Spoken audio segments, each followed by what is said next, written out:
Hello guys, good morning guys. Sa mga followers nako, sa mga viewers, sa mga pamilya nako, mga parente nako, sa tanan nakailan nako, mayong buntag sa inyong tanan. Guys, nakoy ipakita ninyo nga tanom guys. Kani guys, kaila mo ani guys. Saging nga gardaba guys. Unsay benepisyo nga makuha aning saging nga gardaba guys. Maka kaunon lang ni siya kaning hilaw, hinog siya pero hilaw nya kaunon siya.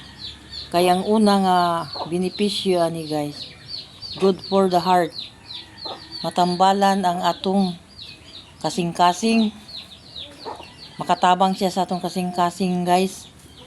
Ikaduha guys, maghatag pud siya og potassium sa atong lawas, labi na sa atong tuhod nga sakit, hawoy, luya. Maghatag siya kusog o kabaskog sa atong tuhod guys. Maghatag siya potassium. Kaunon lang ni nato guys, kilawon. Ikatulo guys, makatabang po siya sa atong bowel movement, sa atong paglibang, sa atong pagbawas nga dali lang kanang naanad tag kalibang katulo sa isa tulo ka adlaw una ta ka kalibang kani guys ang atong kaunon, pabawas siya. Mag adlaw-adlaw na ka magbawas kung magkaon kani ani nya dako kay ni siya kahimuan guys. Dili lang kay malungag na to siya, makaon na to siya, kay pwede po siya nato kaunon og lungagon. Kung wala tay bugas, pwede na to siya kaunon. Daghan siya benepisyo nga makuha ning saging nga guys. Daghan kay siya benepisyo nga makuha sa saging.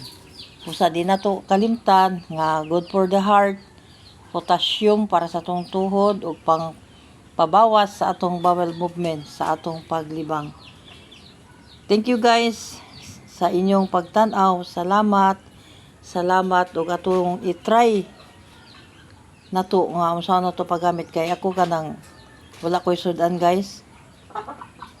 Kani ang akong isudan sa kanon.